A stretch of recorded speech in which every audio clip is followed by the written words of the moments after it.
মনে হয়েছে অর্থমন্ত্রী চেষ্টা করেছেন সবাইকে একটা স্বস্তি দেওয়া যায় কিনা। কেমন লেগেছে বাজেট? ফলে বাজেট বাড়লে আমরা খুব আশাবাদী হই না এই কারণে যে যদি যন্ত্রপাতি কেনা হয় তাহলে সেখানে দুর্নীতি বাড়বে। দর্শক, আপনারা সবাই জানেন 2026-27 অর্থ বছরের বাজেট ঘোষণা হয়েছে গতকালই। বিএনপি সরকারের জন্য এটা প্রথম বাজেট এবং 19 বছর পর এই বাজেট ঘোষণা করলো বিএনপির অর্থমন্ত্রী আমির খসরু মাহমুদ চৌধুরী। এবং এটি শুধু বিএনপির 19 বছরের পরের বাজেট না, একই সাথে প্রধানমন্ত্রী তারেক রহমানেরও প্রথম বাজেট। কাজে নানা দিক থেকে মানুষজনের দৃষ্টি ছিল এখানে, কারণ বিএনপি যা কিছু নির্বাচনী প্রতিশ্রুতি দিয়েছিল এবং বিএনপি যেভাবে জনগণের পাশে দাঁড়াতে চায়, তাতে জনগণের জন্য আসলে কতখানি বাজেট হচ্ছে সেটা ছিল সবচেয়ে বড় প্রশ্ন। এবং অনেক বড় আকারের সেটা বাজেট, প্রায় 9.5 লাখ কোটি টাকার বাজেটের মধ্যে অনেক কিছু দিতে চাওয়া হয়েছে জনগণকে, কিন্তু শেষ পর্যন্ত জনগণের কাছে সেগুলো পৌঁছবে কেমন করে সেটার কোনো সুনির্দিষ্ট বক্তব্য আমরা এখনো পর্যন্ত পাই নাই। নিশ্চয়ই পরে আমরা পাবো, কারণ হচ্ছে এই জনগণের কাছে অর্থগুলো যোগান দিতে সরকার নিজে কিভাবে অর্থের যোগান পাবে সেটা এখনো আমাদের কাছে অস্পষ্ট।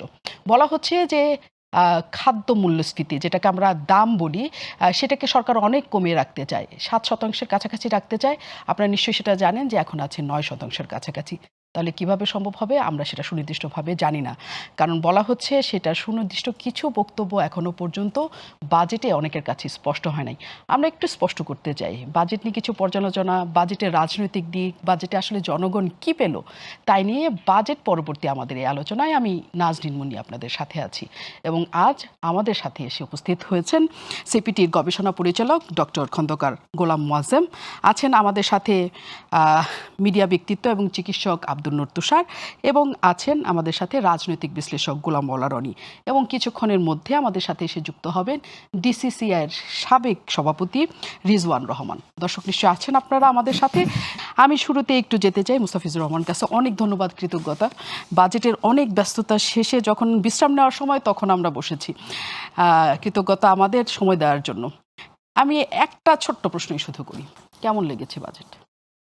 না, বাজেটটি আমার কাছে আসলে পছন্দ হয়েছে এই অর্থে যে এই সরকার দায়িত্ব নিয়েছে ফেব্রুয়ারিতে এবং এটা জুন মাস। 4 মাসের ভিতরে একটি নতুন সরকারের নতুন দৃষ্টিভঙ্গির বাজেট দেওয়াটা সহজসাধ্য না। সাধারণত বাজেটের কাজটি শুরু হয়ে যায় বাজেট দেবার 1-2 মাস পরে, সেপ্টেম্বর থেকে। সেই হিসেবে বাজেটের একটা বড় কাঠামোই আসলে প্রায় তৈরি ছিল, কিন্তু সেটিকে ঘুরিয়ে তার মতো করে তার দর্শনটাকে এটার মধ্যে দিয়ে এবং সেটাকে একটা যে বিএনপি ঘরানার বাজেট হিসেবে নিয়ে আসা, এটাতে একটা মুনশিয়ানা আছে, এটাকে আপনি বলতে পারেন। তত্ত্বীয়ভাবে এবং অঙ্কের বিচারের বিষয়গুলো আমি পরে আনছি, কিন্তু এই সরকারটি যে জায়গাটিতে সবচেয়ে বেশি টাচ করতে চেয়েছে আমার কাছে মনে হয়েছে সেটা হলো একটা জনসম্পৃক্তি দেখাতে চেয়েছে, অর্থাৎ জনভিত্তি দেখাতে চেয়েছে। সেটা অনেকভাবেই সম্ভবত সরকার এখনো মনে করেন যে হ্যাঁ, তার জনভিত্তির জায়গাটি এখনো তুলনামূলকভাবে দুর্বল, এবং দেশে আসলে ব্যাপক শ্রেণীর জনগোষ্ঠী বিভিন্ন পর্যায়ে বিভিন্ন রকমের অস্বস্তির মধ্যে রয়েছে। সেটা সাধারণ মানুষ তার উচ্চ মূল্যস্ফীতির জন্য তার জীবন ব্যয়, ব্যবসায়ীরা তাদের ব্যবসার ক্ষেত্রে ঋণ প্রাপ্তির সমস্যা বা ব্যবসা করার সমস্যা, ক্ষুদ্র ব্যবসা বন্ধ হয়ে যাওয়ার মাধ্যমে, কৃষকের ক্ষেত্রে ফসল নষ্ট হওয়া বা বিভিন্ন রকম উচ্চ মূল্যে সার কেনা, কীটনাশক কেনা, এগুলো বিভিন্নভাবেই কিন্তু সাধারণ মানুষের মধ্যে এক ধরনের অস্বস্তি রয়েছে। মনে হয়েছে অর্থমন্ত্রী চেষ্টা করেছেন সবাইকে একটা স্বস্তি দেওয়া যায় কিনা, এবং সেই চেষ্টাটি দিয়ে প্রায় সকল পক্ষকে টাচ করা যায় সেই জিনিসগুলো করেছেন এখানে। এরপরে যদি আমার হ্যাটে আসেন, অর্থাৎ অর্থনীতিবিদ হিসেবে যদি এই চাওয়াটি এবং এটিকে কিভাবে মেলাবেন সেটি আসেন, সেখানে আবার অনেক অনেক মারপ্যাচের বিষয় রয়েছে। সেই জায়গাটি অনেক দুর্বল। অর্থাৎ এই যে প্রত্যাশা দেওয়া হয়েছে, যে ধরনের কমিটমেন্টগুলো করা হয়েছে, সেটার জন্য যে ফিসক্যাল মনিটারি পলিসির যে সমস্ত জায়গাগুলোতে এটার একটা সমন্বয় থাকা দরকার, আর্থিক শৃঙ্খলা বা আর্থিক কাঠামোতে তার যে একটা মিল থাকা দরকার, এর অনেকগুলো জায়গাতে মিল নেই। আপনি আপনার বক্তব্যের ভিতরে বলেছেন অর্থ কোথা থেকে আসবে, ঘাটতি কি দিয়ে পূরণ হবে, উচ্চ মূল্যস্ফীতি যেটা 7.5% বলছে এটা আসলে পূরণযোগ্য কিনা, এই প্রশ্নগুলো আমাদেরও। কিন্তু তারপরেও আমাদের কাছে মনে হয়েছে যে হয়তো এই টার্গেটগুলো পারবেন না, এটা তারাও বোঝেন, কিন্তু একটা চেষ্টা মনে হয়েছে অনেক জায়গায়। যেমন মনে হয়েছে বলেছেন, আমরা বলছি যে রাজস্ব আদায় 6 লক্ষ কোটি টাকা সম্ভব এই সরকারের পক্ষে, আদতেই কিন্তু দুরূহ কাজ। কিন্তু যদি বলেন যে এই অর্থনীতির কি সেই পরিমাণ রাজস্ব দেবার পোটেনশিয়ালিটি আছে কি না, আছে। এই অর্থনীতি কিন্তু আরও বেশি রাজস্ব আদায় করার পোটেনশিয়ালিটি আছে, আদায়ের সক্ষমতা নেই প্রতিষ্ঠানটির, কিন্তু পোটেনশিয়ালিটি রয়েছে। সুতরাং সেই জায়গাটিতে চেস করবার একটা চেষ্টা রয়েছে যে আচ্ছা আমরা রাজস্ব আদায় বাড়াবো, কর জাল বিস্তৃত করে, কাউকে কর বেশি না দিয়ে কিন্তু কর জাল বাড়িয়ে কিভাবে আরও বেশি রাজস্ব আদায় করা যায়। ব্যাংক অ্যাকাউন্টের সাথে বিভিন্ন ধরনের যত ফাইন্যান্সিয়াল ট্রানজ্যাকশন হবে সেগুলোকে এখন লিঙ্ক করা হচ্ছে, যাতে করে যে কোনো ট্রানজ্যাকশন ধরা যায়, সেখান থেকে যাতে আয় বৃদ্ধি করা যায়, এরকম একটা চেষ্টার কথা এখানে বলা হয়েছে। আবার বিভিন্ন পক্ষকে ছাড় দিয়ে বলার চেষ্টা হচ্ছে যে আচ্ছা যদি ব্যবসা বাণিজ্য যদি দাঁড়ায়, তাহলে যদি সেখান থেকে কিছুটা আয় আসে, সেটা দিয়েও সরকার রাজস্ব বৃদ্ধি করতে চান। তো এরকম বেশ কিছু বিষয় রয়েছে। তবে সামগ্রিকভাবে বলতে গেলে আমি এটাকে দুটো ভাগ করে বলি। একটা হচ্ছে সরকারের রাজনৈতিক বিষয়গুলো বাজেটে প্রতিফলন, সেটা বেশ ভালোভাবে করেছে। কিন্তু যদি বলেন যে এর যে আর্থিক কাঠামোর ক্ষেত্রে যেটা, সেখানে যথেষ্ট দুর্বলতা রয়েছে। মানে বাজেটের অর্থ কোথা থেকে আসবে সেই বিষয়ে অর্থ এবং ব্যয়ের দুর্বলতা আছে। এখানে শুধু ছোট্ট করে একটা জেনে আমি অন্য অতিথিদের কাছে যাই।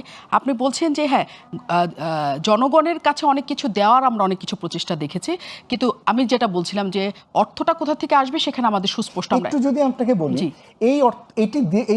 এই যে অর্থটি কোথা থেকে আসবে বলছে, তো অধিকাংশ আসলে ফিসক্যাল মেজার, অর্থাৎ রাজস্ব মেজার। এখানে সরকার শুধু রাজস্ব হারাবে। সুতরাং এই যে যেমন বলছে কর ছাড় দেবে, ভ্যাট কমিয়ে দেবে, ডিউটি ওয়েভার দেবে, আমদানি পর্যায় দেবে, অথবা আমদানি বিকল্প শিল্পকে প্রোটেকশন দেওয়ার জন্য ডিউটি বাড়িয়ে দিবে, এগুলো করার জন্য তার আলাদা অর্থের দরকার নেই। সুতরাং সরকার অর্থ আলাদা করে না নিয়েও যা আছে এটা দিয়ে এই কাজটি করতে পারবে।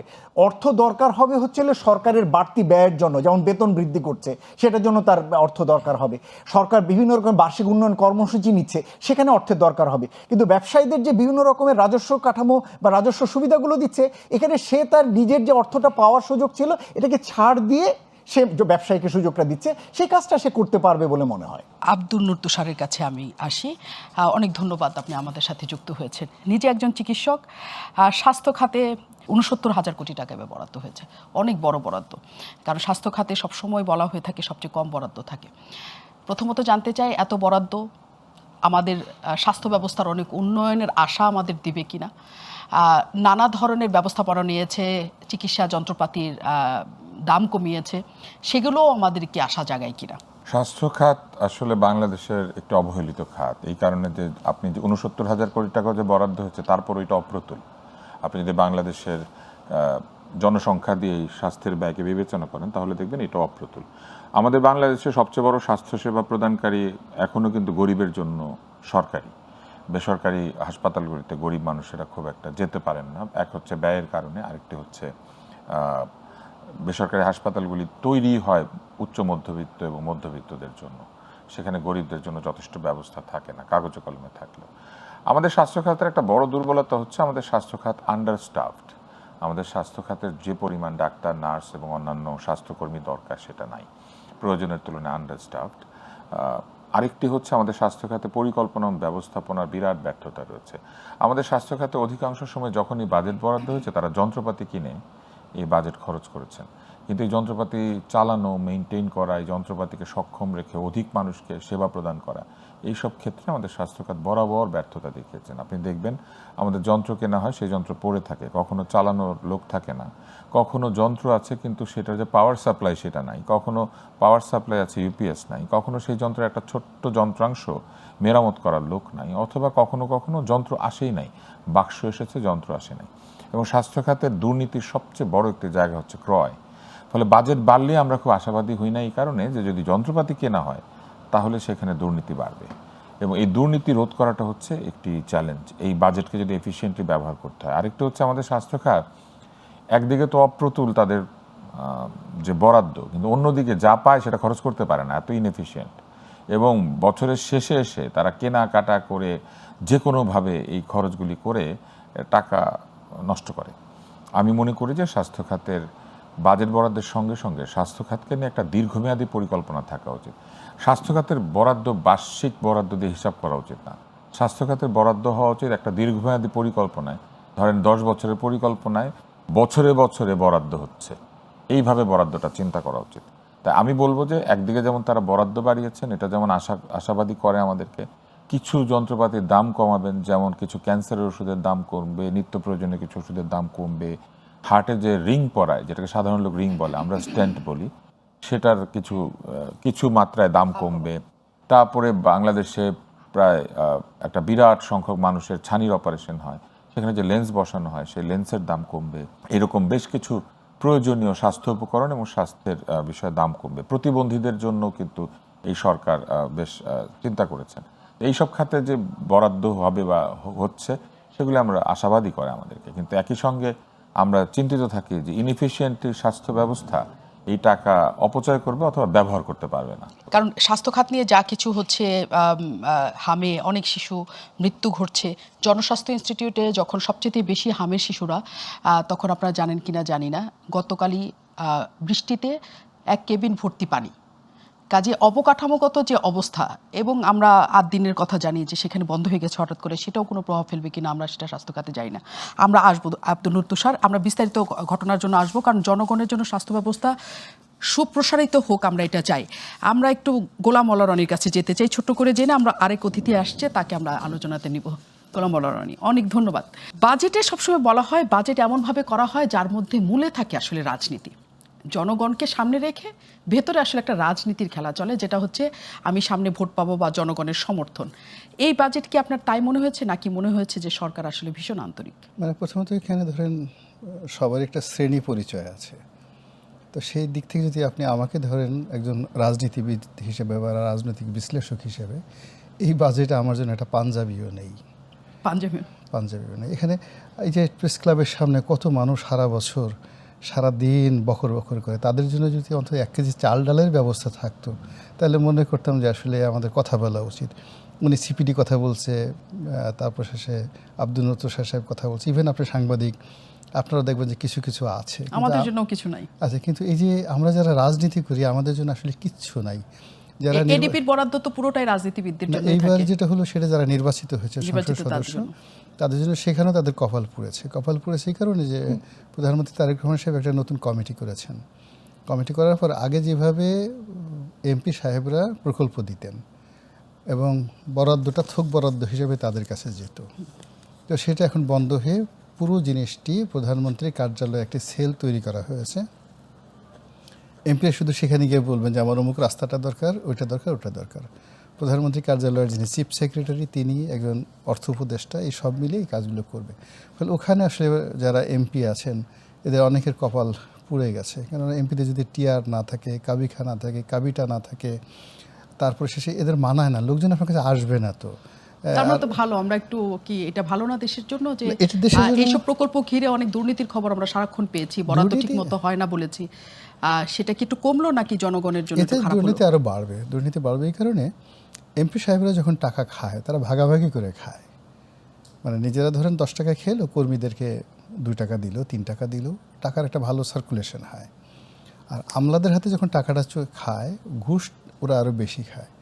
এবং তারা রাজনীতিবিদদের যখন একেবারে পাত্তা দিতে পারে না, তখন যে রাজনীতিবিদরা হয়তো 5% কমিশন খেত, 10% কমিশন খেত, আমলারা বলে যে আমার 25% লাগবে, আর এর মধ্যে মাত্র 2% আমাকে ক্যাশ দেওয়া, বাকিটা আমাকে একটা দেশের বাইরে অমুক জায়গায় পাঠিয়ে দেওয়া।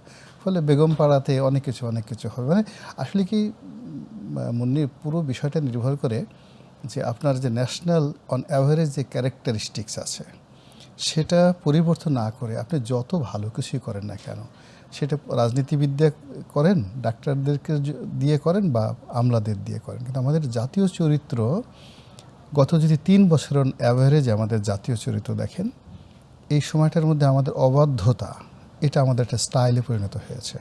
কোনো কিছু না মানা, ছোটো মুখে বড় কথা, এটা আমাদের একটা অলংকার হয়ে গেছে। যে যত বড় কথা বলতে পারে আমাকে মনে হয় আমরাই সে শক্তিশালী।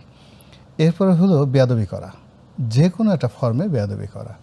তো এই জিনিসগুলো, এই ক্যারেক্টারিস্টিক্স নিয়ে আপনি যতই বাজেট বলেন না কেন, সেই বাজেটের জনকল্যাণমূলক যে বিষয়গুলো রয়েছে সেই বিষয়গুলো এই ভাইরাসের মতোই গত 3 বছরে এরকম 10টা ন্যাশনাল ক্যারেক্টারিস্টিক্স আমাদের জন্ম নিয়েছে, যেগুলো আগে ছিল না। একের করোনার মতো রোগ যেভাবে আগে ছিল না, একেবারে নতুন একটা করোনা উপসর্গ চলে এসছে। বা চিকুনগুনিয়া নামক যে রোগটি আমরা যখন নতুন শুনলাম, একেবারে নতুন মনে হলো যে আমরা ম্যালেরিয়া শুনেছি, হঠাৎ করে ডেঙ্গু আসলো, ভালো কথা, ডেঙ্গু তো ভালোই ছিল, কিন্তু চিকুনগুনিয়া চলে আসলো। তো একই অবস্থাতে মব কালচার, এই যে আমাদের দেশের মব, এটা তো থামানো যাচ্ছে না। এরপরে ধর্মীয় উগ্রবাদ, কোনো অবস্থাতেই সরকার পরিবর্তন হয়েছে কিন্তু থামছে না। এরপরে হলো বেয়াদবি করা, মুরব্বীদেরকে অপমান করা। এখন আগে দেখা গেল স্বরাষ্ট্রমন্ত্রীকে কেউ গালাগাল করতো না। মানে আমি একটা জায়গাতে বললাম যে দেখেন, আমরা সবসময় উবায়দুল কাদের, মানে যারা নিরীহ মন্ত্রী, তাদেরকে আমরা গালাগালি করতাম, কিন্তু যাদের হাতে অস্ত্র আসছে, আমরা পুলিশের ওসির সাথে কখনো পাঙ্গা লড়তে যেতাম না। এসপি দেখলে আমরা চিত হয়ে পড়ে যেতাম, ওরে বাবা বাবা এসপি সাহেব যাচ্ছে। ডিসিকে অনেক গালাগালি করতে কেউ, কিন্তু এসপি সাহেবকে কেউ কিছু বলতো না। আর স্বরাষ্ট্রমন্ত্রী সেটা সাহারা খাতুন হন কিংবা আসাদুজ্জামান খান কামাল হন, ডাজ নট ম্যাটার, স্বরাষ্ট্রমন্ত্রী মানে বিরাট ব্যাপার। কিন্তু এখন এই জমানাতে এসে দেখা গেল মাই গড, সালাউদ্দিন সাহেবকে সবাই আল্লাহর মাল হিসেবে গালাগালি করতেছে, যা মুখে আসে তাই গালাগালি করছে। বেচারা তাকে একবার বলতেছে সে পথের ফকির, তার কিচ্ছু নাই, এসালামের গাড়িতে চলে, ইত্যাদি ইত্যাদি কথাবার্তা।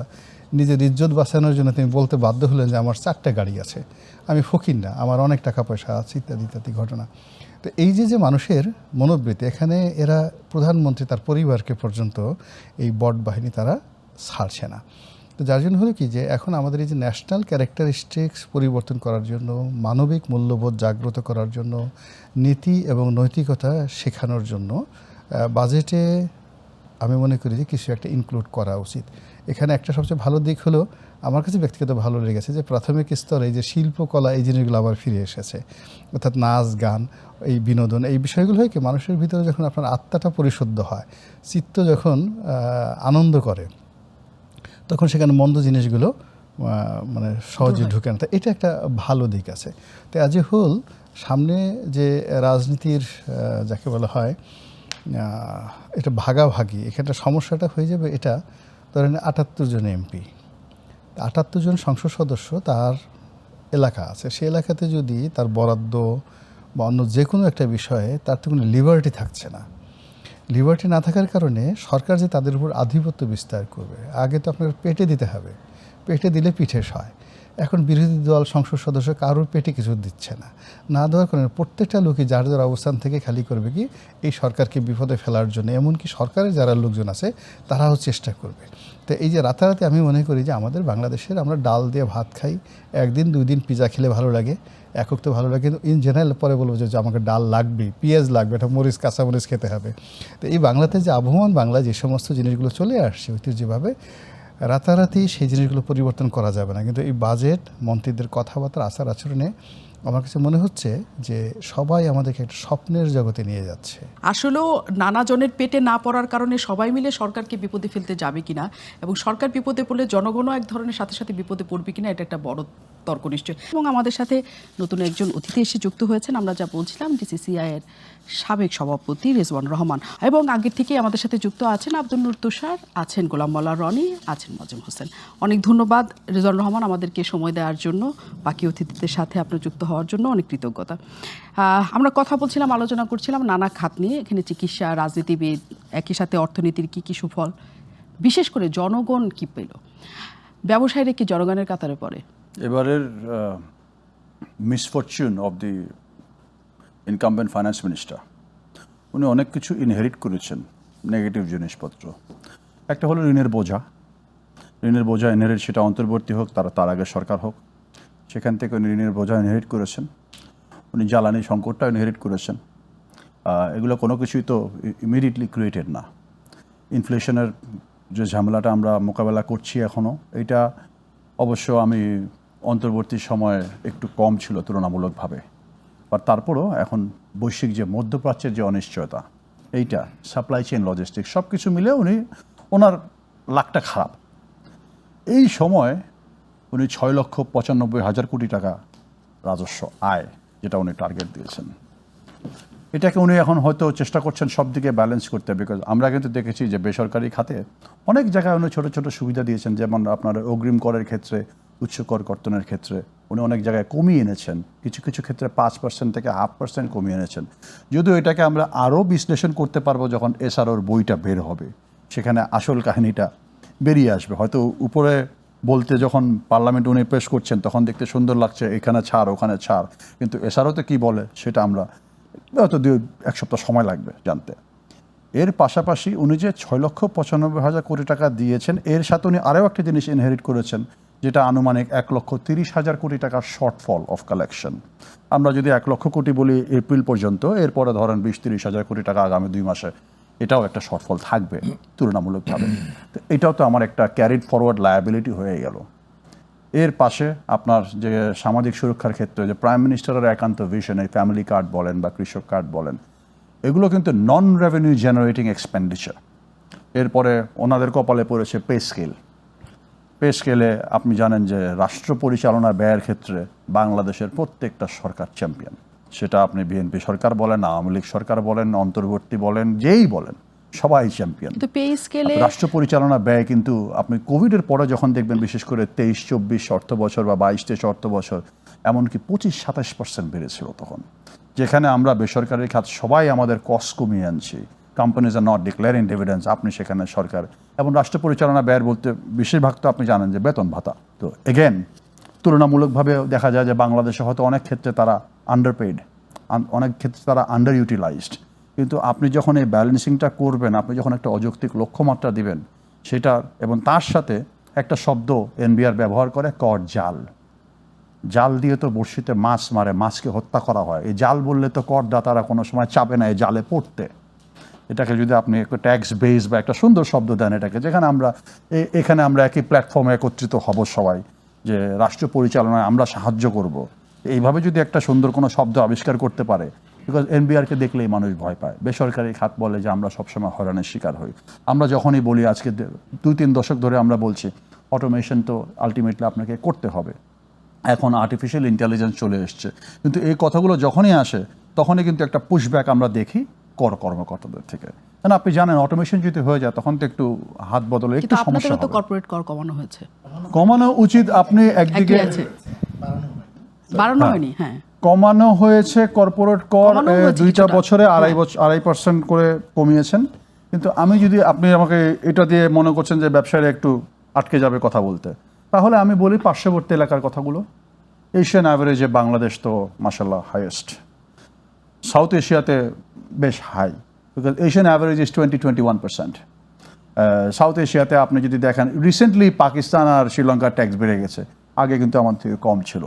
আমরা যখন 30%-32% ছিলাম তখন আমাদের থেকে আচ্ছা, তারা কম আশেপাশে ছিল। না হয় হলো, কিন্তু যতটুকু কমেছে তাতে কি মনে হয় যে ব্যবসায়ীরা আসলে যে ধরনের স্থবির একটা ঘটনার মধ্যে দিয়ে যাচ্ছিলেন, এবং অনেক বড় বড় ব্যবসায়ী কর্মী ছাঁটাই থেকে শুরু করে ব্যবসা প্রতিষ্ঠান বন্ধ থেকে শুরু করে নানা কিছুর মধ্যে পড়ে গেছিলেন, সেটাকে কিছুটা রিভাইভ করা, মানে পুনরুদ্ধার করা সম্ভব এর মাধ্যমে? একটা পারসেপশন তৈরি করা হয় যে ব্যবসায়ীরা তো সবসময় যাচ্ছে ব্যবসা বান্ধবের জন্য, তারা লবি করছে, big businesses or oligarchs of the yesterday, তারা পুশ করে তাদের আদায় করে নিচ্ছে।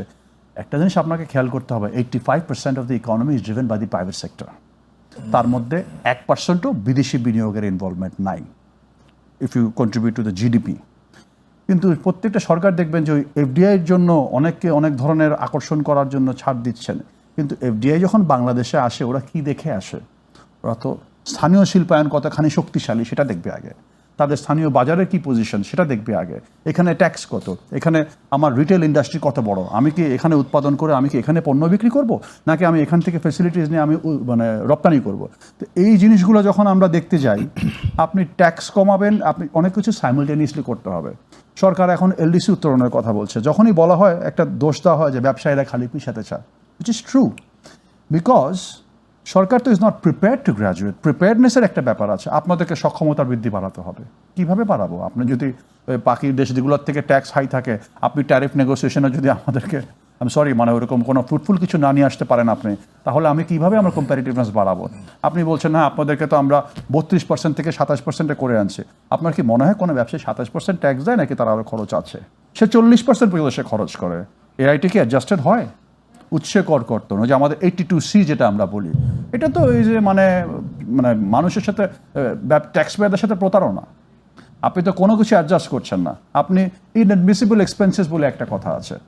আপনার 10 লক্ষ টাকা ধরেন আপনার অ্যাডমিসিবল এক্সপেন্সেস, হ্যাঁ, সেখানে কোনো কারণে আপনার 12 লক্ষ টাকা 14 লক্ষ টাকা খরচটা হতেই পারে। তখন দেখা যায় কর্মকর্তারা কী করে, ওই পুরো টাকাটাকে ইনঅ্যাডমিসিবল করে ট্যাক্স বসায় দেয়। আর আমার 10 লক্ষ টাকা তো অ্যাডমিসিবল, সেটাও তো আপনি করেন না। এরকম ছোটোখাটো অনেক কিছুই আছে। আলটিমেটলি আমরা কিন্তু উই ডোন্ট পে 27% ট্যাক্স। আপনি দেখেন, আপনি যখন উপরের শ্রেণীর থেকে মানে লার্জ ট্যাক্স পেয়ার যারা, তাদেরকে কিন্তু আপনি বলছেন যে 25% tax, but they are not paying 25% tax, they are paying much more, they are paying 1% surcharge. এবার তারা কিন্তু কোনো সময় প্রতিবাদ বা কোনো প্রতিরোধ করে না। যে আয় করছে সে দিবে। বাংলাদেশ এমন একটা পর্যায়ে আছে যেখানে আমি তো মনে করি 10 লক্ষ টাকা পর্যন্ত করমুক্ত হওয়া উচিত। 10 লক্ষ টাকা পর্যন্ত? কেন না? আপনি কয়জন দিচ্ছে আপনি হিসাব তাহলে করে আমরা দেখেন। রাজস্ব কোথা থেকে শুনেন, কিছুদিন আগে একজন ব্যবসায়ী নেতা বলেছেন আমার ট্যাক্সটাও দেই, বাকিদের ট্যাক্সটাও আমার দিয়ে দিতে হয়। বাংলাদেশে এখন ট্যাক্স কালেকশন হয় 90% ফ্রম ঢাকা অ্যান্ড চিটাগং।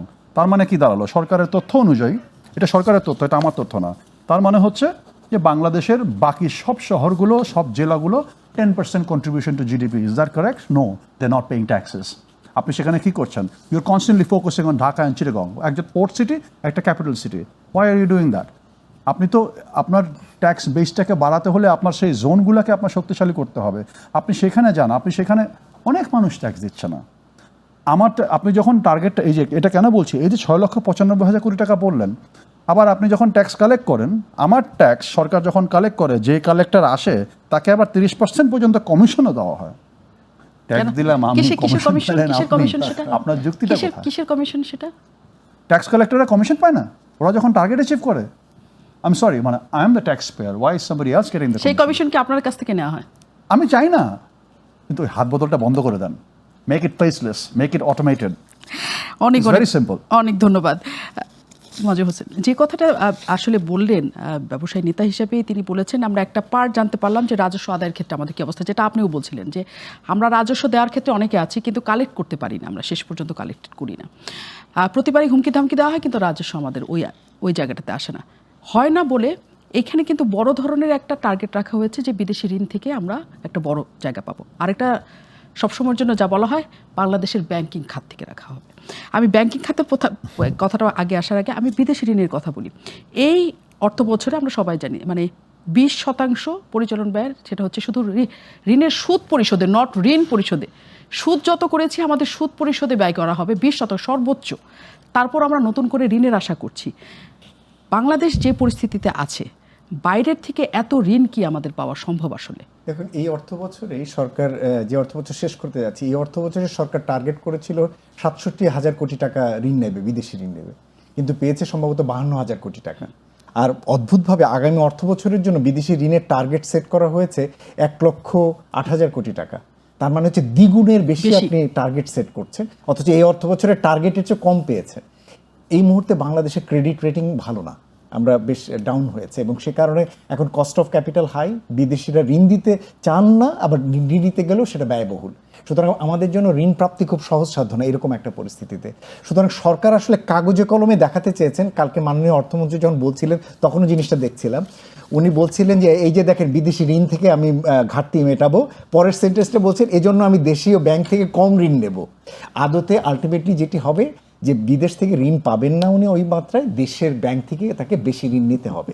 এবং তার ফলে যেটা হয়, এখন কিন্তু আমাদের ঋণ কাঠামোটা এমন 2/3 হচ্ছে দেশীয় ঋণ আর 1/3 কিন্তু বিদেশি ঋণ। সুতরাং আমাদের এটা এক ধরনের আমাদের সামর্থ্যও বোঝায় যে এখন সরকারের টাকাটা আমরা দেশ থেকেও পাই, কিন্তু একই সাথে এটাও বোঝায় যে এই মুহূর্তে এই বেশি ঋণ নেবার জন্য বেসরকারি খাত আবার ঋণ পাচ্ছে না।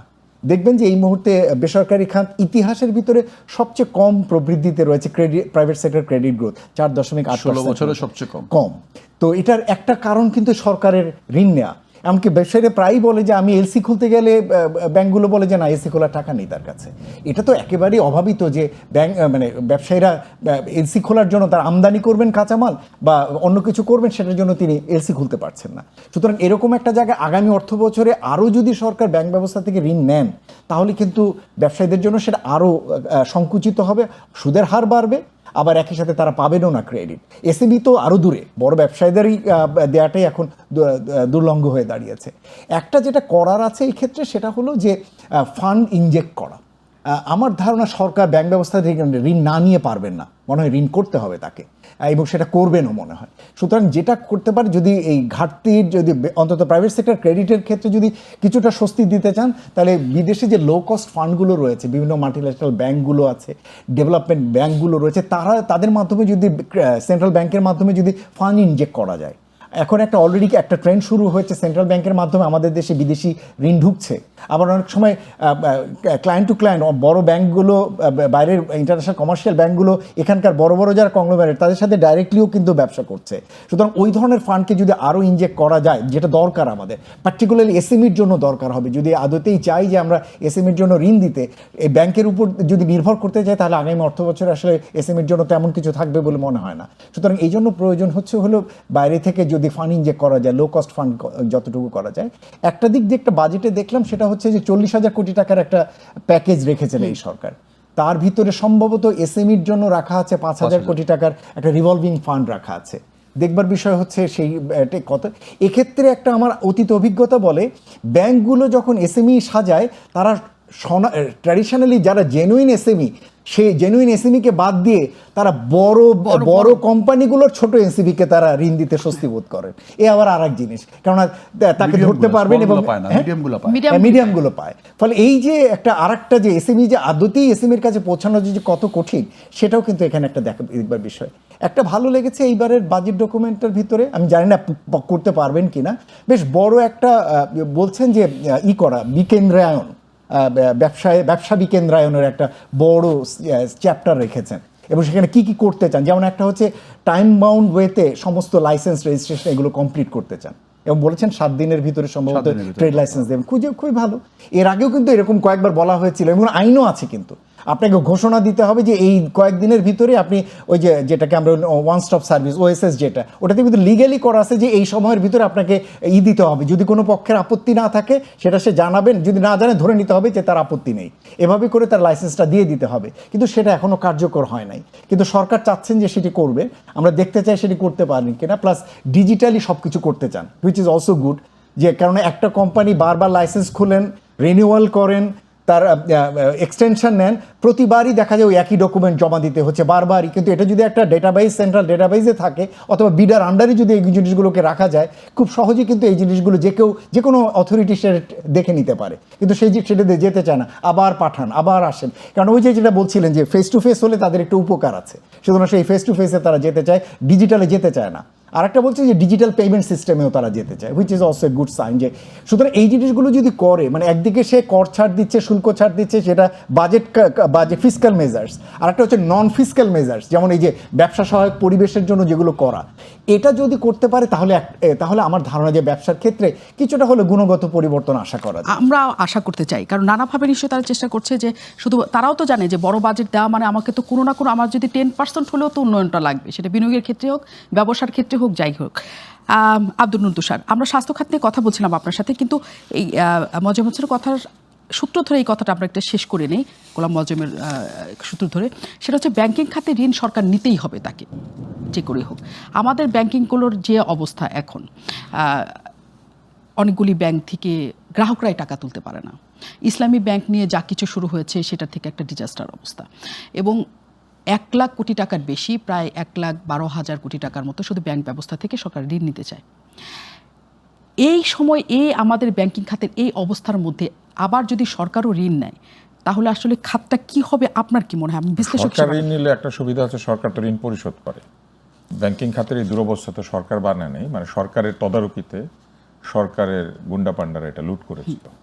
সরকার যদি ঋণ নেয়, তাতে বড় অসুবিধা, যেটি একটু আগে মোয়াজ্জেম ভাই বলেছেন, যে বেসরকারি খাতে ঋণ প্রবাহ সংকুচিত হবে। বেসরকারি খাত যখন বিনিয়োগ করে তখন কার কাছ থেকে টাকা নেয়? উদ্যোক্তা শেয়ার হোল্ডাররা তাদের ব্যক্তিগত পয়সা দেন, তারপরে তারা ব্যাংকের কাছে যান, তারপরে তারা আবার ব্যবসা বড় হলে পরে তারা শেয়ার মার্কেটে গিয়ে তাদের ব্যবসা বড় করার জন্য টাকা নিতে পারেন। আমাদের শেয়ার মার্কেটে কিন্তু গ্রিনফিল্ড কোম্পানি শেয়ার দিতে পারে না, অর্থাৎ স্টার্ট আপ কোম্পানি কিন্তু শেয়ার মার্কেটে টাকা তুলতে পারে না। আপনাকে 3 থেকে 5 বছর কোম্পানিটা চালাতে হবে, ডিভিডেন্ড দিতে হবে একটা নির্দিষ্ট পরিমাণ, অনেক ক্রাইটেরিয়া আছে, তারপরে আপনি আইপিও দিতে পারবেন, মানুষের কাছ থেকে টাকা নিয়ে ব্যবসা বড় করতে পারবেন। কারণ আমাদের শেয়ার মার্কেটের অবস্থাও তো আসলে ডাল, মানে এটা তো শেষ। বড় বাজেটের মানে সম্ভবত তা না, এখানে সম্ভবত এবার থোক বরাদ্দের একটা অংশ রয়েছে কার্ডে যে চলে যাবে। কত, হ্যাঁ কার্ডে চলে যাবে। কার্ডের জন্য কি কার্ড আসলে কতটুকু বাস্তবায়ন করে এখনো ডিসাইড করতে পারেনি। আরেকটা হচ্ছে বেতন কতটুকু বাড়াবে, এটাকে কয় ফেজে বাড়াবে সেটা এখনো ডিসাইডেড না।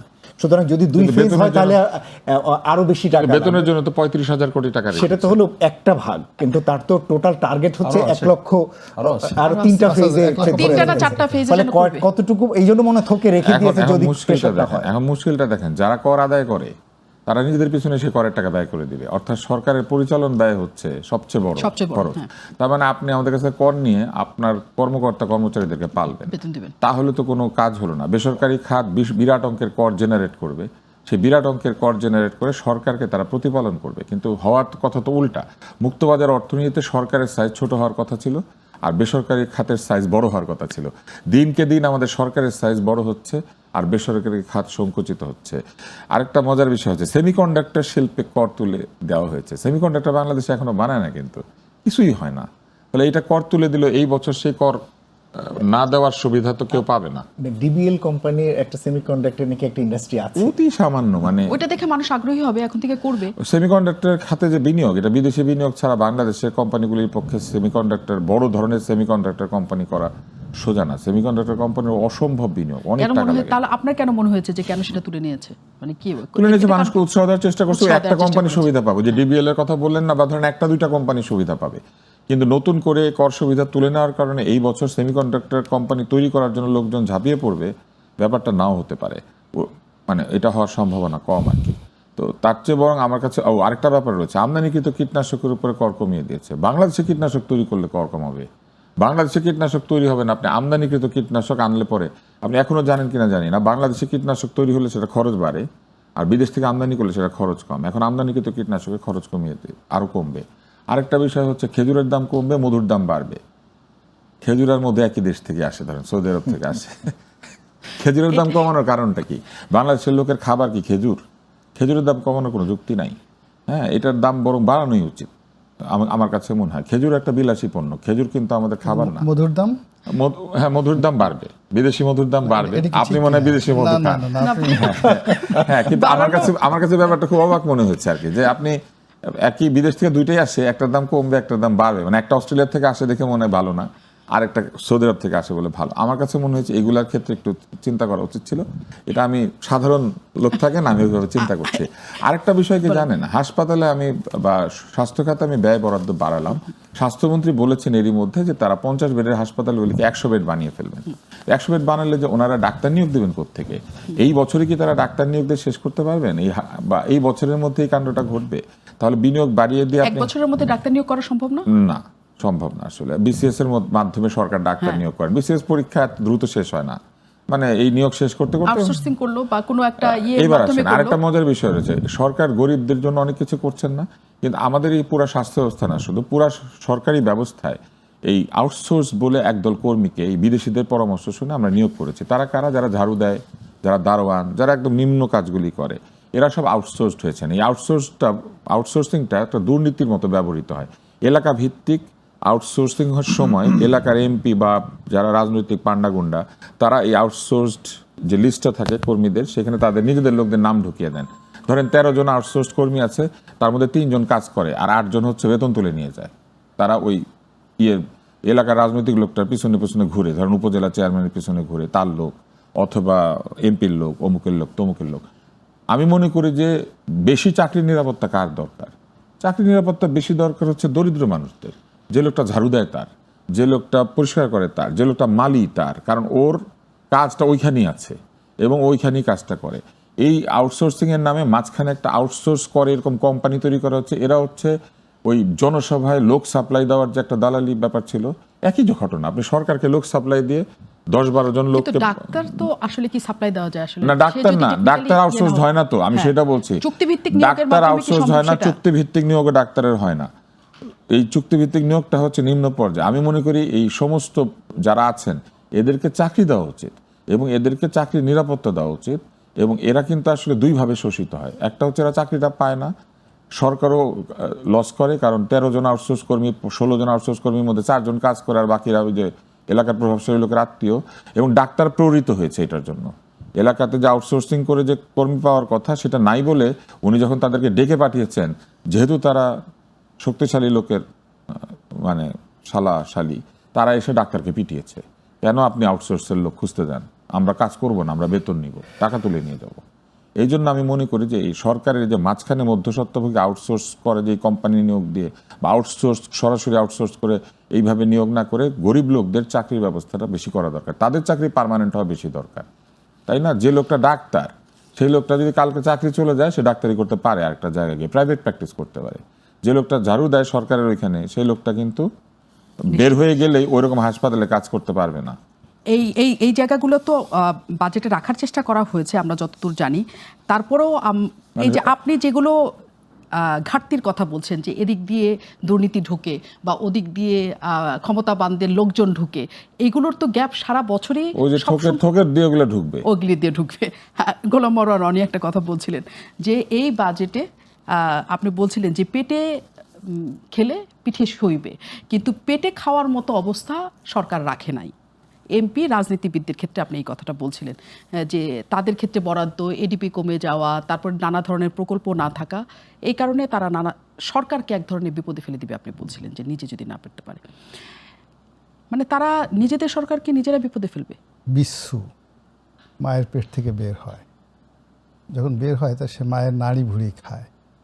আমাদের এই যে দেখেন ডক্টর মোহাম্মদ ইউনূসের যে এত বড় পতন হলো, তার সমস্যাটা কোথায় ছিল? কিচেন ক্যাবিনেটে। আবার শেখ হাসিনার যে পতনটা হলো, তিনি যাদেরকে বিশ্বাস করেছিলেন, নির্ভর করেছিলেন, তো সেখান থেকে তার পতন হলো। আরবিতে একই কথা, ওই আল্লাহ বলছে যে আমরা যখন যে কবরে রাখি না একজনকে, তখন আমরা একটা দোয়া পড়ি, মিনহা খালাকনাকুম অফিহা নুইদুকুম অমিনহা নুখরিজুকুম তারাতান উখরা। যে মানুষ এত লম্ফজম্প করো, এই মাটি থেকে তোমাদেরকে তৈরি করা হয়েছিল, এখন এই মাটির মধ্যে আবার তোমাদেরকে রাখা হলো, আবার যখন প্রয়োজন হবে এই মাটি থেকে তোমাদেরকে উঠানো হবে। তো রাজনীতিতে একই অবস্থা, যখন যার যেখান থেকে উত্থান হয়, একেবারে পতনের যে জায়গাটা ঠিক ওই জায়গাটাতেই নির্ধারণ করা থাকে, এটা পুরো প্রাকৃতিক, ইটস এ ন্যাচারাল। তো কাজী যে আজকে ধরেন সরকার বাজেট প্রণয়ন করলো, এখন আমরা এখানে যারা যারা আছি, তো আমরা যার যার পেশার মতো বিভিন্ন রকম কথাবার্তা বলছি। আব্দুল নত্তুর সাহেব যিনি কথাটা বলতেছিলেন, সেটা হলো যে তার কাছে যেটা মনে হলো, যেমন তিনি খেজুর বেশি এটা পছন্দ করেন না, মধু পছন্দ করেন। দুটোই পছন্দ করি। আমার কাছে মনে হচ্ছে যে খেজুর আর মধুর মধ্যে তফাৎ থাকে, বাড়লে দুইটারই দাম বাড়বে, কমলে দুইটারই দাম কমবে। দুটোই সৌদি আরব থেকে। বাংলাদেশের লোক কি বেশি মধু খায়, বেশি খেজুর খায়, মানে ব্যাপারটা বৈষম্য পছন্দ করেন না। পছন্দ করেন। এখন তিনি সৌদি আরবের মধু আশরেফা, খুব বিখ্যাত মধু, সম্ভবত সেটা পছন্দ করেন। এখন সেই মধুর দাম বেড়ে যাবে, এটা সে কোনো অবস্থাতে পছন্দ করতে পারছে না। এখন না, ওই যে আমি আপনাকে একটু মাঝখানে একটু আটকাই, অন্য কারণে এক্সিম ব্যাংকের মালিকের নাকি দামও কমেছিল। এক্সিম ব্যাংকের মালিকের নাকি একটা খেজুরের বাগান আছে সৌদি আরবে, চুরির টাকা দিয়ে করেছে। আচ্ছা আচ্ছা, তো ওই খেজুরের দাম কমবে, আমার কাছে এটা ভালো লাগে না। ওই জায়গায় নিয়ে মানে আমাদের, আমি জাস্ট একটা উদাহরণটা দিলাম এইভাবে, যে আমাদের তুষার ভাই সে কী করলো, পুরো বাজেটে সবই তার পছন্দ। এমনকি এই যে তেলের গাড়ি, জাপানি পুরনো গাড়ি, এটার দাম বাড়িয়েছে। হি ইজ ভেরি হ্যাপি। তার একটা পুরনো গাড়ি আছে, সে এখন চিন্তা করছে তার এই গাড়িটার দাম বেড়ে যাবে, ফলে এটা যখন সে চেঞ্জ করতে যাবে বেশি দামে বিক্রি করে সে কম দামে ইভি কিনবে। খুব খুশি। হ্যাঁ, আমি খুশি না। আমি বলেছি এই বাজেটের মধ্যে ওনার সাথে গল্প করি, তো আমি এই বাজেটের মধ্যে দেখেন এই কাণ্ডটা করেছে, তেলের গাড়ির দাম বাড়িয়েছে আর ইভির দাম কমিয়েছে, কিন্তু তেলের গাড়ি এখন পুরনোগুলো বেশি দাম বিক্রি হবে। কিন্তু ওই যে দেখেন এত কিছুর পরেও ওই মধুর যে দামটা বাড়িয়ে দিয়েছে, এটা তার মেজাজ গরম হয়ে গেছে। তা আমি এটা উদাহরণ দিলাম যে পলিটিশিয়ানদের ক্ষেত্রে একই অবস্থা। পলিটিশিয়ান যারা আছে, বিএনপির যারা লোকজন আছে, তারা বলবে আরে বাবা, গত 19 বছর যাবত রাজপথে এত মার খেলাম, আর এখন কোথা থেকে লন্ডন থেকে এসে তারা বাজেট প্রণয়ন করতেছে, ওখান থেকে অর্থমন্ত্রী সে এমন কি করেছে, আমি তো জেল খেটেছি 173 দিন, আমার মামলা ছিল 400। আজ আমি এলাকাতে একজন এমপি হয়েছি, এমপি হওয়ার পরে আমি বছরে 1200 টন 1300 টন টিআর পাবো, লোকজন আমার কাছে আসবে, আমার সেই ক্ষমতাটা এখন টেনে নিয়ে গিয়ে সেই প্রধানমন্ত্রীর কার্যালয়ে যিনি সাত্তার সাহেব আছেন, আর ওই যে যিনি এখন অর্থ উপদেষ্টা হয়েছেন রাশেদ মোহাম্মদ তিতুমির, তার হাতে। তিতুমির কি সাহেব কি কখনো জেল খেটেছেন? সাত্তার সাহেব কি জেল খেটেছেন? যাও, তোমাদের রাজনীতি তোমরা করো, আমরা তোমাদের সাথে নেই। আমরা বরং আওয়ামী লীগ যখন জয় বাংলা দেবে, আমরা দূর থেকে তাদেরকে সালাম দেব। যাও দেখি কেমন অবস্থা হয় থাকে। এইভাবেই কিন্তু একটার পর একটা যে মানে এখানে মূল ব্যাপার হলো কি জানেন, আমরা এখানে সবাই মোরাললেস, তো আমাদের সবার একটা ইকোনমি আছে, আমাদের একটা পরিবার আছে, ব্যবসা আছে, সব কিছু আছে। কিন্তু রাজনীতির যে অর্থনীতিটা, এটাকে বলা হয় পলিটিক্যাল ইকোনমি। তো পলিটিক্যাল ইকোনমি কিন্তু বেশিরভাগ ক্ষেত্রে সব কিছু নিয়ন্ত্রণ করে। এখন সেই পলিটিক্যাল ইকোনমি যদি আপনি ঠিক না রাখতে পারেন, আপনি এনবিআরকে ঠিক রাখতে পারবেন না। আবার এনবিআরকে যদি আপনি ঠিক না রাখতে পারেন, আপনি বন্ড অফিস, কাস্টমস অফিস ঠিক রাখতে পারবেন না। বন্ড, কাস্টমস এবং আয়কর, এই তিনটে অফিসের যে জুলুম এবং অত্যাচার, আপনি একটা ব্যবসায়ী যত বড় ইনোভেশন তার থাকুক না কেন, ইনিশিয়েটিভ থাকুক না কেন, হোয়াট এভার কানেক্টিভিটি, যত কানেক্টিভিটি থাকুক না কেন, সে কী করলো, মাত্র দেখা গেল যে এমন কমিশনার র্যাঙ্কের কর্মকর্তা, মানে কমিশনার, কাস্টমসের কমিশনার, যে ভেরি বিগ পোস্ট, এর মধ্যে জয়েন্ট সেক্রেটারি লেভেলের। তো দেখা গেল ওনার একটা ফাইল আছে, উনি কমিশনার সাহেব হয়তো 50,000 টাকা বা 1 লাখ টাকা ঘুষ দাবি করে বা চেয়েছে, কোনো কারণে সে দেয়নি বা দেরি করেছে। সে দেখা গেল 35 কোটি টাকা, 40 কোটি টাকার একটা সেই ট্যাক্স ধার্য করে সেখান থেকে ট্রান্সফার হয়ে চলে গেল। তো এভাবে কি হলো, ওইটা 10 বছর যাবত তার সে দায় টানতে টানতে তার ব্যবসা শেষ, জীবন শেষ, যৌবন শেষ। আমার একটা ভাড়াটিয়া ছিল, জাস্ট আমি এই কথাটা এর আগেও বারবার বলছি, খুব বড় ব্যবসায়ী, নারায়ণগঞ্জের ওয়ান অফ দ্য, মানে গত 30 বছরের সবচেয়ে one of the toppest company, 70 বছর বয়স। শুধু তার ফ্যাক্টরিটা নারায়ণগঞ্জ থেকে ট্রান্সফার করে সে গাজীপুরে নিয়ে আসছে। তো গাজীপুরে নিয়ে আসছে, তো তার কোম্পানিতে প্রায় 3,000 লোক চাকরি করে, বিরাট গ্রুপ। এখন ওই ভ্যাট কর্মকর্তাকে কিছু টাকা দেয়নি, 100% এক্সপোর্ট ওরিয়েন্টেড কোম্পানি, 35 কোটি টাকা ভ্যাট লোড দিয়েছে। বন্ডের ওইটা তাকে ট্রান্সফার করা লাগবে, ওই বছর সে সেই ইন্সপেকশন সার্টিফিকেট বা এটা মানে অডিটটা জমা দেয়নি। বন্ড তাকে সেই 1 বছরে যত ইম্পোর্ট করছে 30-35 কোটি টাকা লোড দিয়ে তারা বসে আছে। 4 বছর ধরে, 3 বছর ধরে সেই ভদ্রলোক এইটার পিছনে ঘুরে ঘুরে লাস্টে এই মাস 3 আগে সে মারা গেল। তখন আমি যখন শুনলাম, আমি সেই বন্ডের কমিশনারকে ফোন করলাম, ইয়াং, যে ভাই তুমি এটা কাজ করো, এটা একটু ঠিকঠাক করে দাও। পরে ও অনেক চেষ্টা করে যখন দিচ্ছে, তখন তো সেই লোক জীবিত নয়। যে ছেলে আছে, সেই ছেলের বয়স মাত্র 25-26 বছর। তো এই যে দেখেন যে আপনার যে পলিটিক্যাল ইকোনমি, তো এটার একটা চেইন আছে। এখানে কোনো ব্যক্তি বিশেষ খুব বেশি ফরওয়ার্ড হয়ে অনেক কিছু করতে পারে না। আপনি অনেক বড় লম্ফ-জম্প দিলেন, কিন্তু দেখা গেল আপনার একটা কার্গো আসছে, চট্টগ্রাম বন্দরে আউটার অ্যানকারেজ বলে যেখানে আছে, সেখানে একটা জাহাজ 10 দিন যাবৎ পড়ে আছে। অথচ ওই মালটা চিটাগংয়ের ছাড়বে, চিটাগং থেকে ছাড়ার পর সেই মালটা আবার আইসিডিতে এনে সে আইসিডিতে ক্লিয়ার করবে। এখন সেই মালটা আনতে দেখা গেলো তার 2 বছর, মানে 2 মাস দেরি হয়ে গেল, সে আর মানে কাট আপ টাইম ধরতে পারছে না। ফলে একটা রাষ্ট্র ব্যবস্থাকে যদি একেবারে প্রথম সারির পর্যায়ে যেতে হয়, ফান্ডামেন্টাল এবং বেসিক যে জায়গাগুলো, আপনি যদি সিঙ্গাপুরকে ধরেন, ইভেন কলম্বোকে ধরেন, ইভেন করাচি বন্দরকে ধরেন, তো সেখানে ব্যবসা বান্ধব যে পরিবেশগুলো রয়েছে, আপনি যদি ইভেন পশ্চিমবঙ্গে যদি যান, সেখানে আপনি খাদ্য, ফুড সিকিউরিটি এবং চেইন অ্যান্ড সাপ্লাইতে যে বিষয়টা আছে, কোনো একটা গ্লোবাল পার্সপেক্টিভের যে বিষয়গুলো রয়েছে, একটা বিষয় আমরা বাংলাদেশে এখন পর্যন্ত শুরু করতে পারিনি। ফলে এই যে 9,30,00,000 টাকার যে বাজেটটা, যেটা ওই যে মানে রাশমিকা মান্দানা বলে আমরা যাকে বলি আমির হামজা যেটা বলেছে, আই ডু স্যালুট, যা আমাদের এই দেশে এত বড় বাজেট দরকার নেই। এখানে আপনি যদি বর্তমান বাজেটে 9,30,00,000 টাকা হিসেবে অলমোস্ট 19% শুধু স্টাফ স্যালারি আসতেছে এই বাজেটের, 17%, মানে পরিচালন ব্যয়ের 17%। হ্যাঁ হ্যাঁ, হ্যাঁ, আমাদের শুধু মানে শুধু স্টাফ Salary, স্যালারি হ্যাঁ। আসতেছে। 20% আসতেছে আমাদের সুদ। সুদ আচ্ছা, সুদ আসতেছে আরো 20%। 17% ভর্তুকি। আচ্ছা, আরও 17% ভর্তুকি।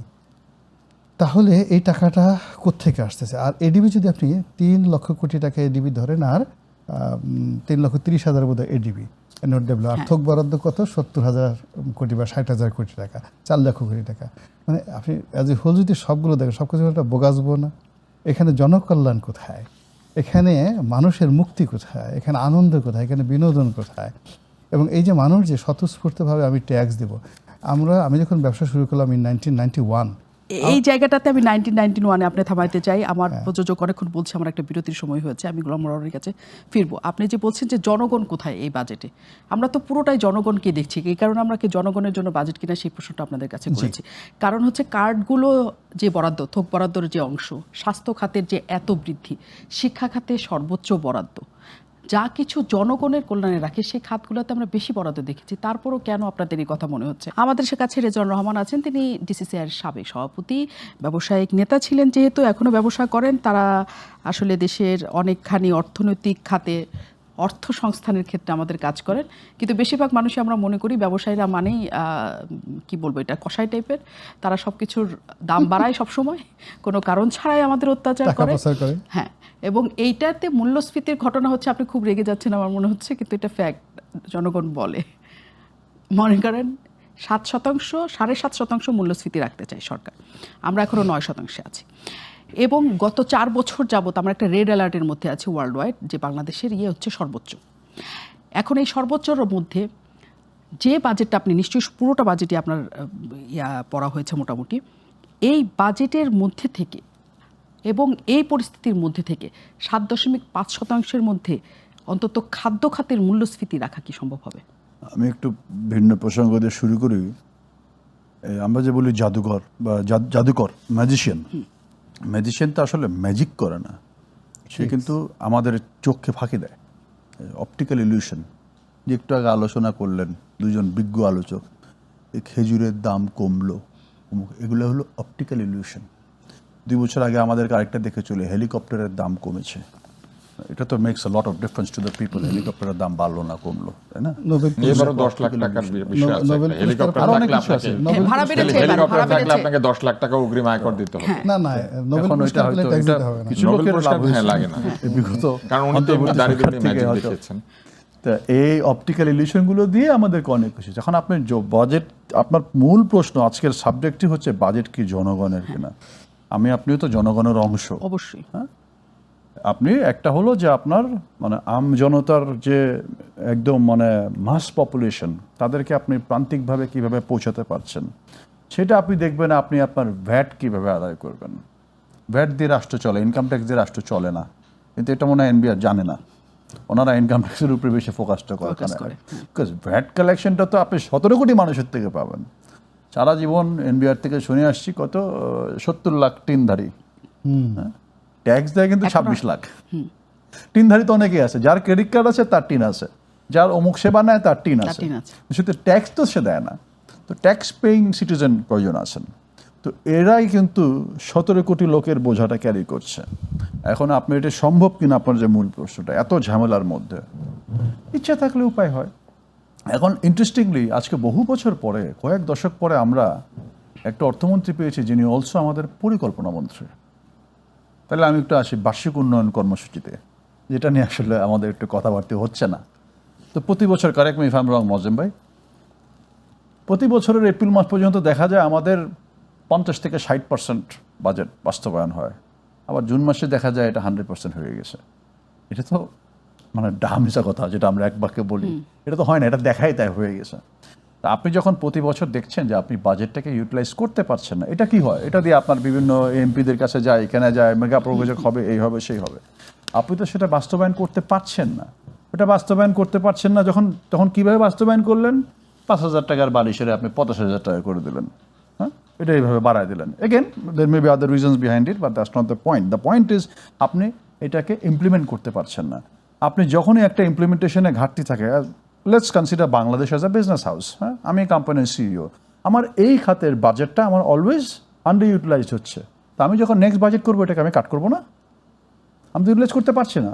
সেটাকে আপনি কোনো দিন আমাদের এডিপিতে কোনো ঘাটতি দেখা গেছে? সেটা তো হয়নি। এই গত বছর মনে হয় কিছু কমিয়েছিল, but again that's a very মানে ওয়ান অফ এক্সাম্পল। সেটা আমাদেরকে example cannot be an exception, cannot be an example. ওটা এক্সেপশন ছিল, নট এক্সাম্পল। তো কোনো বছর সেটা করে নাই, এই বছরে তো সেটা আমি দেখছি না। এবং এই বছর আপনি দেখেন, বিগত বছরে এডিপি কমিয়ে দেওয়ার পরে 80% ইউটিলাইজড। তার মানে কি দাঁড়ায়? আপনার এত প্রয়োজনই নেই, এই টার্গেটটা আপনি কমিয়ে আনেন না।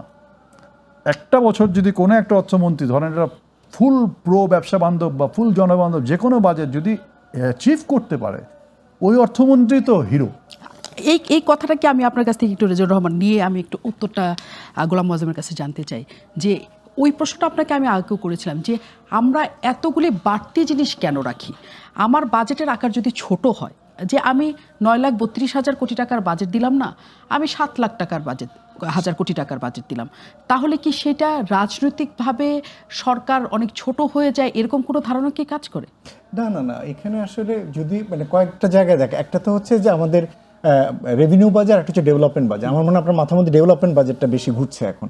ডেভেলপমেন্ট বাজেটের মধ্যে হচ্ছে বিভিন্ন পক্ষ থেকে প্রকল্পের প্রস্তাবনা আসে, না, যেমন দুটো সহই তো আমাদের মোট বাজেট। আমি মোট বাজেটের কথা বলি। হ্যাঁ, হ্যাঁ। আমার যদি যেমন আমি আপনাকে গত বলি, আমাদের অর্থবছর- রেভিনিউ বাজেট কিন্তু 100% হয়, অ্যাচিভ হয়। রেভিনিউ বাজেট 100% কেননা অ্যাচিভ হয়, হ্যাঁ, ঠিক আছে, আর আমার ডেভেলপমেন্ট বাজেটে গিয়ে আমি এটা করতে পারি না, হ্যাঁ। ঠিক আছে, ফলে যখন আপনি দুটো মিলে বলছেন তখন আসলে মানে ওই অ্যামালগামেশনটা হয়ে যাচ্ছে। ফলে আমাদের মেইন দুর্বলতাটা হচ্ছে আমাদের উন্নয়ন বাজেটে আমাদের ব্যর্থতাটা। এবং ঠিকই বলেছেন যে আমাদের এবং হিস্ট্রিক্যালি রয়েছে কোন মন্ত্রণালয়গুলোর পারফরমেন্স ভালো আর কোন মন্ত্রণালয়ের পারফরমেন্স দুর্বল। এবং স্বাস্থ্য মন্ত্রণালয় এবং স্বাস্থ্য বিভাগ হচ্ছে ঐতিহাসিকভাবে একটা দুর্বল পারফর্মিং মন্ত্রণালয় বা বিভাগ। কিন্তু আবার নামের দিক থেকে এবং বরাদ্দ এবং ব্যয়ের দিক থেকে সবচেয়ে এগিয়ে আছে LGRD, local government engineering department হচ্ছে, শিক্ষা এবং স্বাস্থ্য, এই দুটো হচ্ছে ঐতিহাসিকভাবে দুর্বল মন্ত্রণালয় বিভাগ। সুতরাং এরা আপনি হুট করে চাইলেই এদেরকে, যেমন এবার যে বাড়িয়ে দিয়েছে, আসলে হুট করে চাইলেই কিন্তু এর কাঠামো চেঞ্জ করতে পারবেন না। যতই দেন ওই দেখা যাবে প্রকল্প নেওয়ার ক্ষেত্রে, ওই তার কি বলে টেন্ডার দেওয়ার ক্ষেত্রে, টেন্ডার অ্যাপ্রুভ হওয়ার ক্ষেত্রে বিভিন্ন জায়গায় গিয়ে ডিলি ডালি হয়ে এগুলো আসলে হবে না। সুতরাং সেই সমস্যা রয়েছে।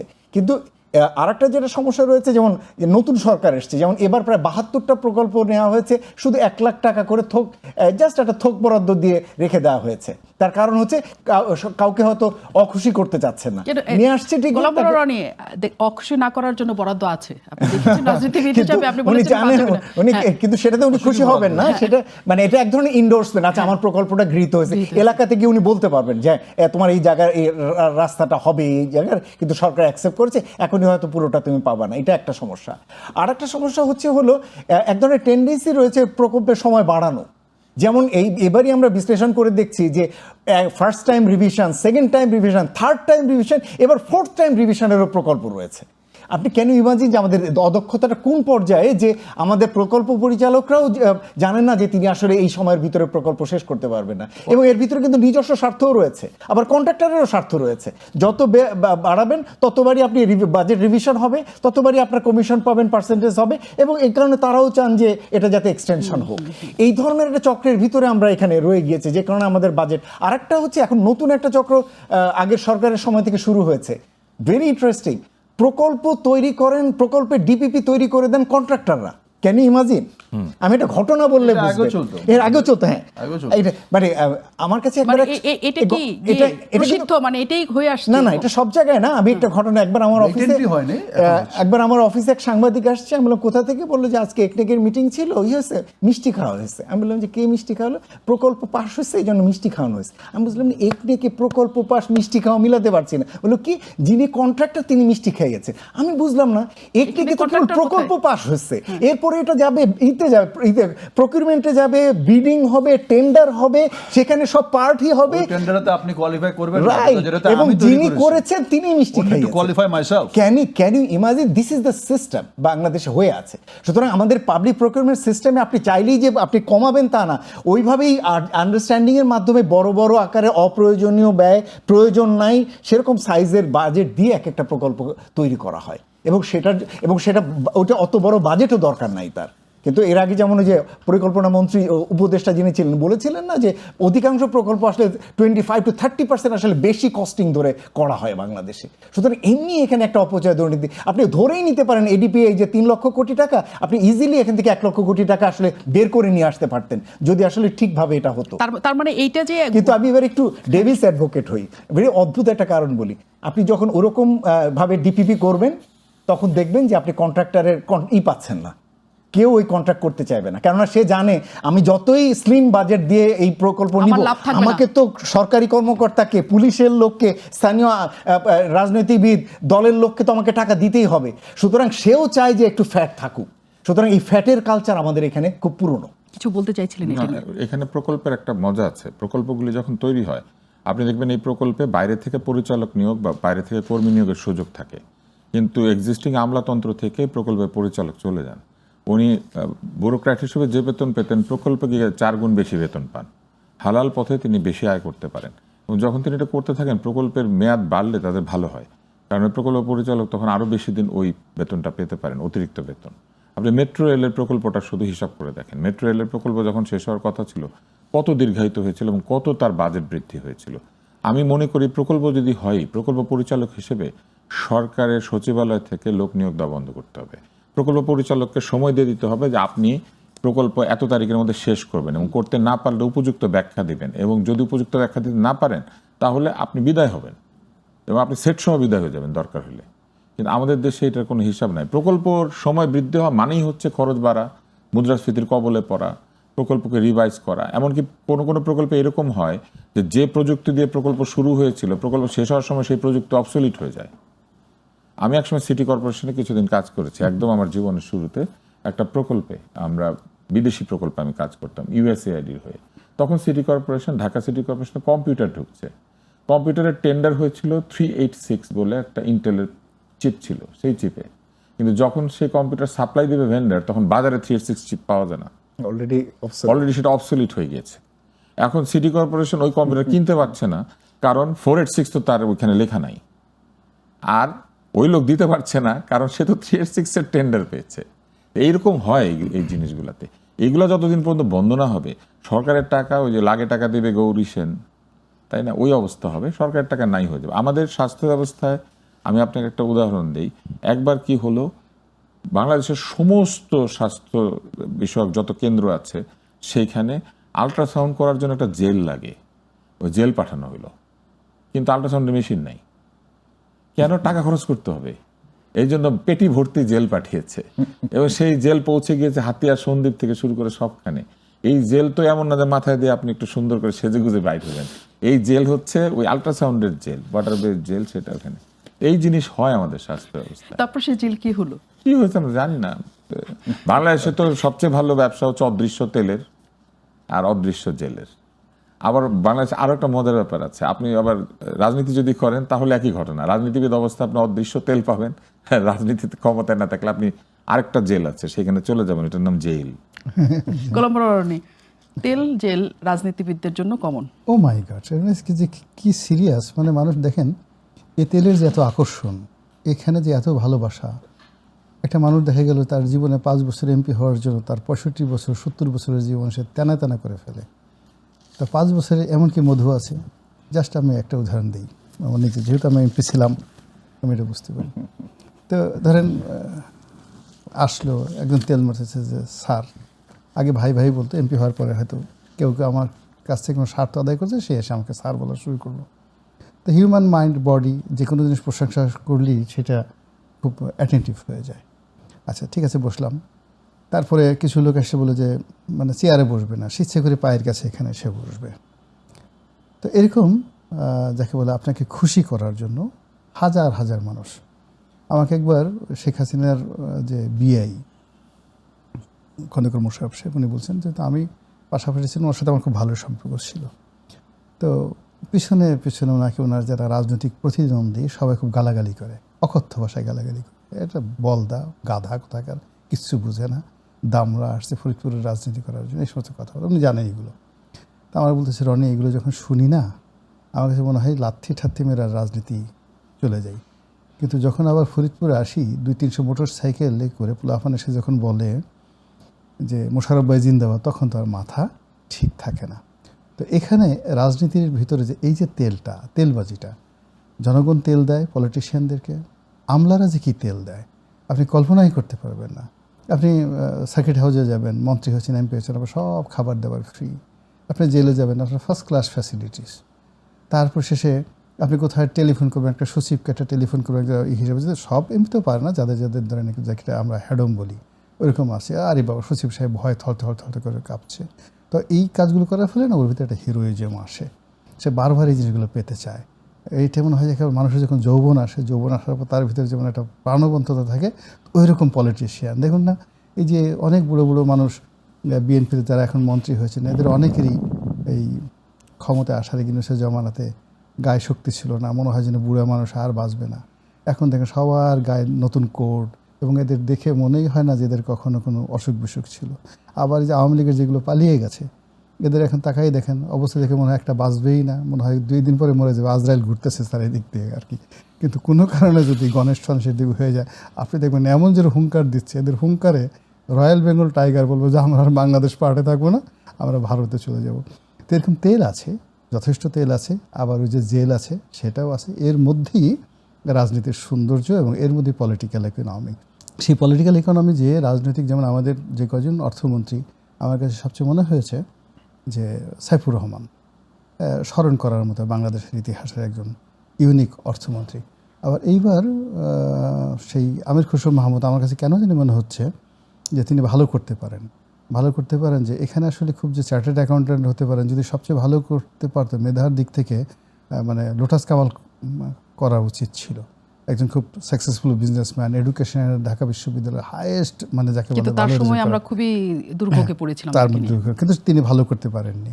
কিন্তু হয়রাস আমির খসরু মাহমুদ উনি ভালো করতে পারেন, এই কারণ হলো যে উনি এই পলিটিক্যাল যে ইকোনমিটা এটা ভালো বুঝতে পারেন যে এটা কিভাবে হচ্ছে। এখন একটা ইন্ডাস্ট্রি, যে কোনো একটা ইন্ডাস্ট্রি, ধরুন আমার সাভারে আমার ফ্যাক্টরি আছে, এখন চারিদিকে যদি এই দলের লোকজন যে প্রতিদিন ঝুটের জন্য ঝামেলা করে, সেফটি অ্যান্ড সিকিউরিটির প্রবলেম, একটা সময় উৎসাহ হারিয়ে ফেলবো।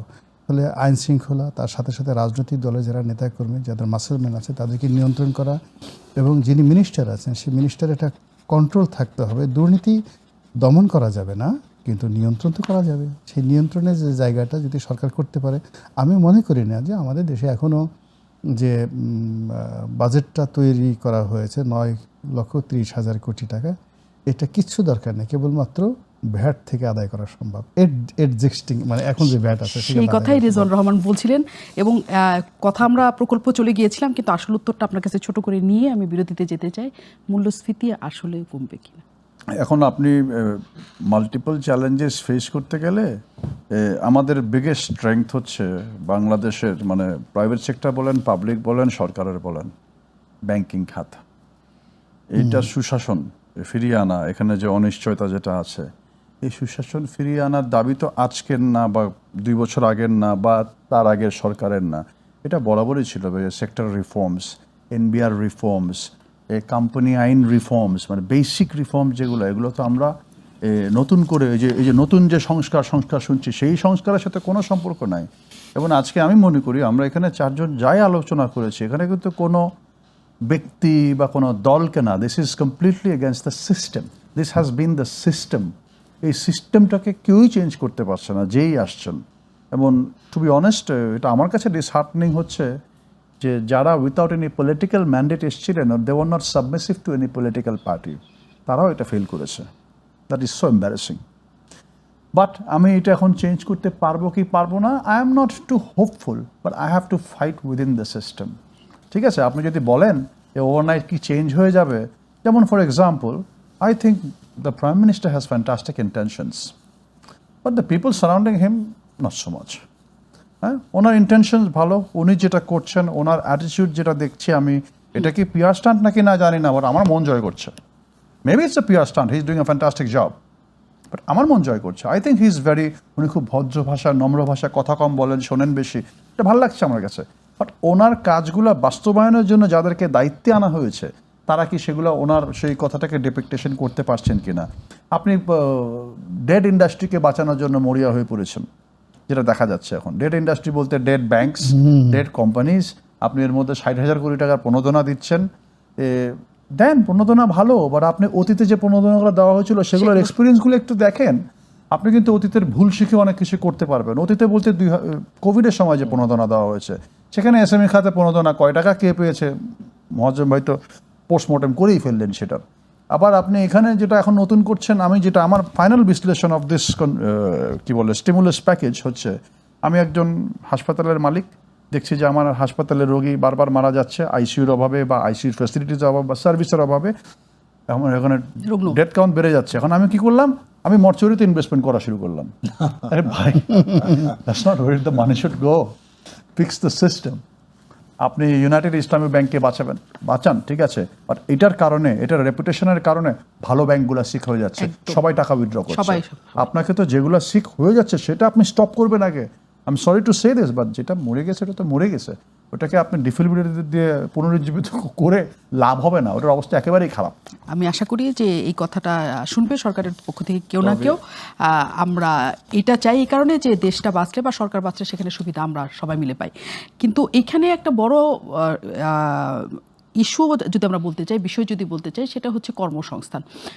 যেহেতু সেই কর্মসংস্থানের বিষয়কে কেন্দ্র করে শেখ হাসিনার 17 বছরের শাসনামল শেষ হয়েছিল এবং এই সরকার বলেছে যে কর্মসংস্থানের সুযোগ তৈরি করবে, কিন্তু বাজেটে আসলে কি কর্মসংস্থানের সুযোগের কিছু আছে কিনা, নাকি আমরা কার্ড ভিত্তিক করে নানা ধরনের ছোট ছোট এইসব ভর্তুকি প্রণোদনার মাধ্যমে আমরা এক ধরনের নির্ভরশীল করে ফেলবো সরকারের প্রতি জনগণকে, নাকি আসলে আমরা নিজেরাই নির্ভরশীল হব নিজেদের উপর, সেই সুযোগ বাজেটে থাকছে কিনা। কর্মক্ষেত্রের কি অবস্থা, চাকরির কি অবস্থা, সামনে বিরতির পর সেই খবর নিতে ফিরছি।